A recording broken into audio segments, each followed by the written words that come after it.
കാര്യങ്ങൾ മനസ്സിലാക്കാൻ തൗഫീഖ് നൽകട്ടെ. നാളെ ഇൻഷാ അല്ലാഹ് കുടുംബജീവിതമൊക്കെ പറയും. കബീർ ഉസ്താദ് അതൊക്കെ പറഞ്ഞു എന്നൊക്കെ നാളെ പറയും. അതുകൊണ്ട് ഞാൻ ഇൻഷാ അല്ലാഹ് കാര്യങ്ങളിലോട്ട് കടക്കുകയാണ്. പിന്നെ രണ്ടാമത് പെർഫ്യൂം പൂശ എപ്പോ അള്ളാടെ മുമ്പിൽ നിൽക്കുമ്പോ, നിസ്കരിക്കാൻ നിൽക്കുമ്പോ അത്ര പൂശിട്ട് നിൽക്കുക. നിസ്കരിക്കാൻ നിൽക്കുമ്പോ അത്ര പൂശിട്ട് നിൽക്കും. എന്റെ പ്രിയപ്പെട്ട സഹോദരങ്ങളെ, അതുകൊണ്ട് ഖുർആൻ റസൂലുള്ള പറഞ്ഞു, നിന്റെ വസ്ത്രധാരണത്തിൽ പോലും നീ ശ്രദ്ധ പുലർത്തണം. അങ്ങനെ ഒരു ആഗ്രഹത്തോടെ വസ്ത്രം ധരിച്ചാലുള്ള വിചാരത്തിന്റെ കുറ്റമാണ്. മൂന്നാമത്തേതാ? അല്ലാഹുവിന്റെ ഖുർആൻ പറയുന്നു, വലാ തബറജ്ന തബറജൽ ജാഹിലിയ്യത്തിൽ ഉലാ. ജാഹിലിയ കാലഘട്ടത്തിലെ പെണ്ണുങ്ങൾ അടിഞ്ഞാടി നടന്നതുപോലെ പെണ്ണെ നീ സൗന്ദര്യ പ്രദർശനം നടത്താൻ പാടുള്ളതല്ല. ജാഹിലിയ കാലഘട്ടത്തിലെ അല്ലാഹുവിന്റെ റസൂല് കടന്നു വരുമ്പോ കാലഘട്ടത്തിലെ പെൺകുട്ടികൾ എങ്ങനെയാണോ നടന്നത്, അതേപോലെ പെണ്ണെ നീ അടിഞ്ഞാടി നടക്കാൻ പാടുള്ളതല്ല. അതുകൊണ്ട് എന്റെ സഹോദരങ്ങളോട് ഞാൻ ഓർമ്മിപ്പിക്കുകയാണ്, അല്ലാഹുവിന്റെ ഖുർആൻ പറയുന്നു, നിങ്ങൾ അങ്ങനെ ചെയ്തു പോകരുത്. അജ്ഞാന കാലഘട്ടത്തിലെ പെണ്ണുങ്ങൾ പോലെ എന്ന് പറഞ്ഞാൽ അജ്ഞാന കാലഘട്ടത്തിലെ പെണ്ണുങ്ങളുടെ അവസ്ഥ എന്താ നമ്മൾ കേട്ടിട്ടില്ലേ?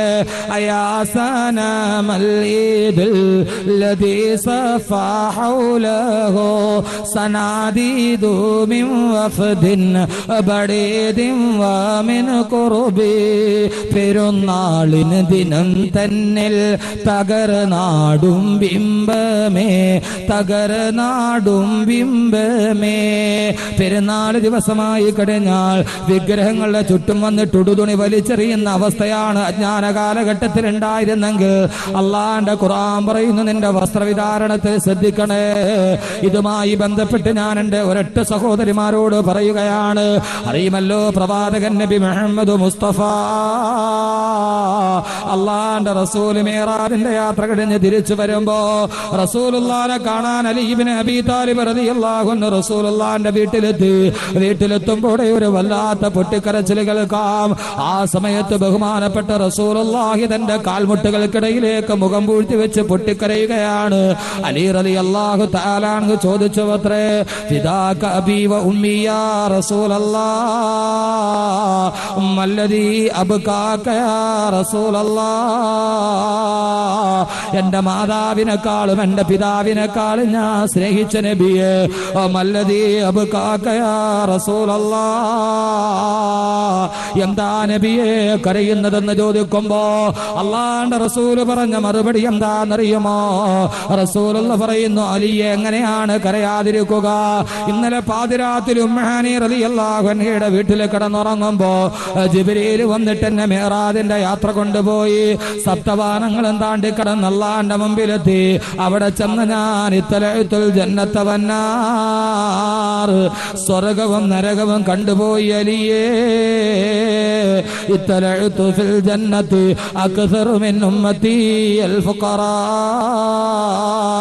ഞാൻ സ്വർഗത്തിൽ ഏറ്റവും കൂടുതൽ കണ്ടത് എന്റെ സമൂഹത്തിൽപ്പെട്ട പാവങ്ങളെയാണ്. അലിയേ, ജീവിതത്തിന്റെ രണ്ടറ്റം തമ്മിൽ കൂട്ടുമുട്ടിക്കാൻ പാടുപെടുന്ന, രാവിലെ മുതൽ വൈകുന്നേരം വരെ ഓട്ടോറിക്ഷ ഓടിക്കുന്ന പാവങ്ങളില്ലേ, തന്റെ ഭാര്യ ഓപ്പറേഷന് കൊണ്ടുപോയി ലേബർ റൂമിൽ കയറ്റുമ്പോ കെട്ടിവെക്കാൻ പൈസ ഇല്ലാതെ തൊട്ടടുത്ത പെട്ടിപുരുഷ തമ്പുരാക്കന്മാരുടെ അടുക്കൽ വന്ന് മുതലാളി 1000 രൂപ കടം വേണമെന്ന് ചോദിക്കുമ്പോ എന്തുണ്ടടാ പകരം ഈട് വെക്കാനെന്ന് ചോദിച്ചിട്ടൊന്നുമില്ലാത്തവൻ പാവപ്പെട്ടവൻ കൈമലത്ത് നിൽക്കുമ്പോ അവന്റെ കുടിലിന്റെ ഉള്ളിൽ ചെന്നിട്ടവൻ വെള്ളം കോരാൻ വെച്ചിരിക്കുന്ന ചെമ്പുകലം പോലും പലിശയുടെ പേര് പറഞ്ഞ് ഈടുമായി കൊണ്ടുവന്ന് വെച്ചിട്ട് 1000-ന് 100 വെച്ച് വട്ടിപ്പലിശ മേടിക്കുന്ന പെട്ടിപുരുഷ തമ്പുരാക്കന്മാർ അവരെ നാളെ നരകത്തിന്റെ വിത്താണെന്ന് നബി മുഹമ്മദ് റസൂലുള്ളാഹ്. അള്ളാന്റെ പ്രവാചകൻ വീണ്ടും പറഞ്ഞു, ഞാൻ സ്വർഗ നരകത്തിൽ ഏറ്റവും കൂടുതൽ കണ്ടതാരെ എന്നറിയോ? ഇത്തലഅതു ഫിന്നാരി അക്സറു മിൻ ഉമ്മതി അന്നിസാ. നരകത്തിലെ ഞാൻ ഏറ്റവും കൂടുതൽ കണ്ടത് എന്റെ സമൂഹത്തിൽപ്പെട്ട പെൺകുട്ടികളെയാണല്ലേ. സ്ത്രീകൾ മുഴുവനും നരകത്തിൽ നിറഞ്ഞു നിൽക്കുകയാ. എന്നിട്ട് അല്ലാഹുവിന്റെ റസൂൽ പറഞ്ഞ എന്റെ ശബ്ദം കേൾക്കാൻ കണ്ടുകുടിയിൽ എത്തിച്ചേർന്ന എന്റെ പ്രിയപ്പെട്ട സഹോദരങ്ങളോട്, സഹോദരിമാരോട്, ഓരോ മാതാപിതാക്കളോട്, രാവിലെ 10ാം ക്ലാസ്സിൽ പഠിക്കുന്ന കുട്ടിയുടെ മുടി 2 ഭാഗത്തും വാലിട്ട് കെട്ടി തലയിൽ തുണിയിടാതെ മക്കളെ, പ്രായപൂർത്തിയാകാത്ത വായ മക്കളെ പറച്ചുവിടുന്ന ഓരോ മാതാപിതാക്കളും കേട്ടുകൊള്ളുക. വസ്ത്രധാരണത്തെ കുറിച്ച് പറയുമ്പോൾ ഞാൻ ഓർമ്മിപ്പിക്കുന്നു പെങ്ങള്, അല്ലാഹുവിന്റെ റസൂൽ പറഞ്ഞ കൂട്ടത്തിൽ ഞാനൊരു പെണ്ണിനെ കണ്ടു. യദ്ഖുലു ഫീ ഫമിഹാ അന്നാർ വയഖ്റുജു ഫീ ദുബരിഹാ വയലി ദിമാഉഹാ യദ്ഖുലു ഫീ ഫമിഹാ അന്നാർ. ആ പെണ്ണിന്റെ പിളർക്കപ്പെട്ട വായിലൂടെ നരകത്തിന്റെ തീനാളങ്ങൾ അകത്തേക്ക് പ്രവേശിക്കുകയാ. നരകത്തിന്റെ തീനാളങ്ങൾ ആ പെണ്ണിന്റെ വായിലൂടെ പ്രവേശിക്കുകയാ. വായിലൂടെ പ്രവേശിച്ച നരകത്തിന്റെ തീനാളങ്ങൾ അതാ വയഖ്റുജു ഫീ ദുബരിഹാ, അവളുടെ പൃഷ്ഠഭാഗത്തൂടെ വെളിയിലോട്ട് പോവുകയാ. വായിലൂടെ കയറിയിട്ട് മലദ്വാരത്തിലൂടെ വെളിയിലോട്ട് പോകുന്ന തീനാളങ്ങൾ ഓ തീയുടെ ചൂട് കാരണത്താൽ വയലി ദിമാഉഹാ, അവളുടെ തല 2ആയി പൊട്ടിപ്പിളർന്നിട്ട് ആ തലക്കുള്ളിൽ കിടക്കുന്ന തലച്ചോറ് മുഴുവനും നുരയും പതയുമായിട്ട് വെളിയിലോട്ടൊഴുകുകയാ. വൽ മലായികത്തു യസ്ബൂനൽ ഹമീമ അലാ റഅസിഹാ,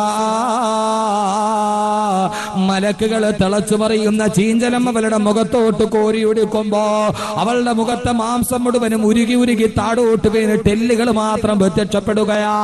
മലക്കുകൾ കയ്യിലിരിക്കുന്ന ദണ്ടുകൊണ്ട് അവളെ ആഞ്ഞു പ്രഹരിക്കുകയാ. റസൂലുള്ള പറഞ്ഞു, എനിക്ക് കണ്ടു നിൽക്കാൻ കഴിഞ്ഞില്ല.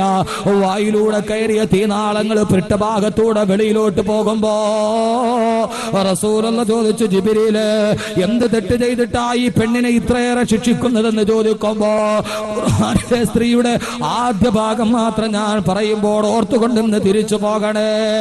ആ റസൂലുള്ളയോട് ജിബ്രീല് പറയുന്ന, നബിയേ ആ പെണ്ണ് ചെയ്ത തെറ്റെന്താന്നറിയുമോ? എന്ത് തെറ്റാ ചെയ്തേ? പെണ്ണുങ്ങയാ തെന്ന് ചെയ്തു പോയത്. അവള് വ്യഭിചരിച്ച പെണ്ണല്ല, അവള് മോഷ്ടിച്ച പെണ്ണുമല്ല, അവള് പലിശ മേടിച്ച പെണ്ണുമല്ല. പിന്നെ ആ പെണ്ണ് ചെയ്ത ഒരേ ഒരു തെറ്റെന്താന്നറിയുമോ? റസൂലുള്ളയോട് ജിബ്രീൽ പറയുകയാണ്, നബിയേ അല്ലതീ ലാ തസ്തുറു ശഅറഹാ. എന്റെ ശബ്ദം ശ്രവിക്കുന്ന ഓരോ പെണ്ണന്മാർ ഓർത്തുകൊള്ളണേ, നബിയേ ആ പെണ്ണ് ചെയ്ത തെറ്റെന്താന്നറിയുമോ? അല്ലതീ ലാ തസ്തുറു ശഅറഹാ. ഈ ഭൂമിയിൽ ജീവിച്ചിരിക്കുമ്പോ തലമറക്കാത്ത പെണ്ണാണ് നബിയെ, തലമറക്കാത്ത പെണ്ണാണ്, തലമറക്കാത്ത പെണ്ണാ. ഏ പെണ്ണെ, കേവലം തലമറക്കാത്ത പെണ്ണിന്റെ അവസ്ഥ ഇതാണെങ്കിൽ ബാക്കി ഞാൻ നിങ്ങളോട് പറയേണ്ട കാര്യമുണ്ടോ? അന്യപുരുഷനോട് കൊഞ്ചിക്കുടഞ്ഞ് സംസാരിക്കുന്ന, വെളിയിലൂടെ മനുഷ്യനെ മയക്കുന്ന രീതിയിൽ പുറത്തിറങ്ങി നടക്കുന്ന, സൗന്ദര്യം മുഴുവനും മേനിൽ കാട്ടി നടക്കുന്ന പെങ്ങള്, കൂടുതൽ ഞാൻ പറയണ്ടല്ലോ. നരകത്തിന്റെ തീ നിനക്ക് സഹിക്കാൻ പറ്റുമോ? എന്താ നരകത്തിന്റെ തീ എന്താന്ന് നിനക്കറിയുമോ പെങ്ങള്? 100 ഡിഗ്രി സെൽഷ്യസിലാണ് വെള്ളം തിളക്കുന്നത്. ആ വെള്ളം തിളക്കുന്നത് 100 ഡിഗ്രി സെൽഷ്യസിലാണെങ്കിൽ ഞാനെന്ന് ചോദിക്കട്ടെ, നരകത്തിന്റെ ചൂടെന്താന്നറിയുമോ? അള്ളാന്റെ ഖുർആൻ തന്നെ പറയുന്നുണ്ട്, വഖൂദുഹന്നാസു വൽ ഹിജാറ, വഖൂദുഹന്നാസു വൽ ഹിജാറ. നാളെ നരകത്തിൽ വിറകിന് പകരം അള്ളാഹു ഉപയോഗിക്കുന്നത് കല്ലുകളെയാ. വിറകിന് പകരം നമ്മൾ വിറകിന് തീ കൊടുക്കുന്നത് പോലെ കല്ലിലാണ് നരകത്തിന് തീ കൊടുക്കുക. മക്കളെ, നരകത്തിന് കല്ലിന് തീ കൊടുക്കണമെങ്കിൽ ഞാനെന്ന് ചോദിക്കട്ടെ, ഈ കിടക്കുന്ന കരിങ്കല്ല് ഇവിടെ ഏതെങ്കിലും തീയിൽ വെച്ചിട്ട് നിങ്ങൾക്ക് പൊടിച്ചു തരാമോ? ഈ കല്ലിലൊന്ന് തീ പിടിച്ചിട്ട് തരാമോ? കാരണം ദുനിയാവിലെ തീ കൊണ്ട് കല്ലിന് തീ പിടിക്കില്ല. കല്ലിന് തീ പിടിക്കണമെങ്കിൽ, പ്ലാറ്റിനത്തിന് തീ പിടിക്കണമെങ്കിൽ 900 ഡിഗ്രി സെൽഷ്യസ് വേണം, സ്വർണത്തിന് തീ പിടിക്കണമെങ്കിൽ 800 ഡിഗ്രി സെൽഷ്യസ് വേണം. പക്ഷേ കല്ലിന് തീ പിടിക്കണമെങ്കിൽ 1.5 ലക്ഷം കോടി സെൽഷ്യസിലെ കല്ലിന് തീ പിടിക്കൂ. ഇല്ല, 1.5 ലക്ഷം ഡിഗ്രി സെൽഷ്യസിലെ കല്ലിന് തീ പിടിക്കൂ എങ്കിൽ ആ കല്ലാണ് നരകത്തിലെ വിറക് കൊള്ളിയെങ്കിൽ എന്റെ പെങ്ങളെ സഹിക്കാൻ കഴിയോ? 100 ഡിഗ്രി സെൽഷ്യസിലെ പറയുന്ന ഒരു വെള്ളം നീ ഒന്ന് തൊടാൻ പറ്റാണ്. ആ വെള്ളം തിളയ്ക്കുന്ന പാത്രത്തിന്റെ വക്കിലൊന്ന് പിടിക്കാ, ഒരു തുണിയെടുത്തിട്ട് 8ആയിട്ട് മടക്കിയിട്ട് സൂക്ഷ്മതയോടെ പിടിക്കുന്ന പെങ്ങളെ, ഏറ്റവും കൂടുതൽ തീ കൈകാര്യം ചെയ്യുന്നവളല്ലേ? നരകത്തിലെ തീ എന്ന് പറഞ്ഞാൽ റസൂലുള്ള പറഞ്ഞു, ഈ ദുനിയാവിലെ തീയുടെ 70 ഇരട്ടി കാഠിന്യമാണ് നരകത്തിലെ തീക്ക്. വല്ലാതെ കാഠിന്യമുള്ള ഇരുമ്പ് പോലും ഭസ്മമാക്കി താഴേക്ക് വീടുന്ന തീയാ നമ്മുടെ തീയെങ്കിൽ അതിനേക്കാൾ 70 ഇരട്ടി വലിപ്പമുള്ള ശക്തിയുള്ള തീയിലേക്ക് നിന്റെ ശരീരം അങ്ങ് വെച്ചു കൊടുക്കുമ്പോ, നിന്റെ ശരീരം അങ്ങ് വെച്ചു കൊടുക്കുമ്പോ തലമറക്കാത്ത പെണ്ണിന് നാളെ സ്വർഗ നരകത്തിലെ ഏറ്റവും കൂടുതൽ പെണ്ണുങ്ങളാണെന്ന് ആദരവായ പ്രവാചകൻ നബി മുഹമ്മദ്